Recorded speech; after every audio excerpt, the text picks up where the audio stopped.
খাস সাউথ কলকাতার বুকে সতীদাহ ভাবা যায়, কিন্তু কোথায়? এই তো এখানে বলরাম বোস ঘাটে।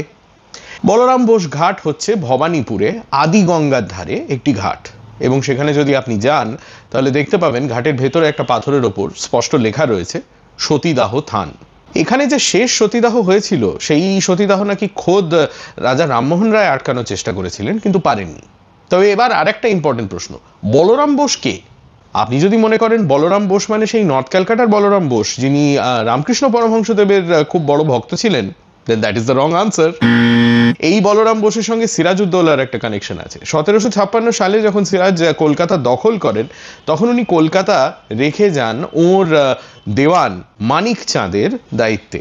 আর রাধারমন মিত্র লিখছেন যে এই মানিক চাঁদের আসল নাম ছিল মানিক রাম বসু, আর সেই মানিক রাম বসুরই বংশধর হচ্ছেন এই বলরাম বসু। তার ফ্যামিলি, তার বংশধররা আজও এই ভবানীপুরেই থাকে।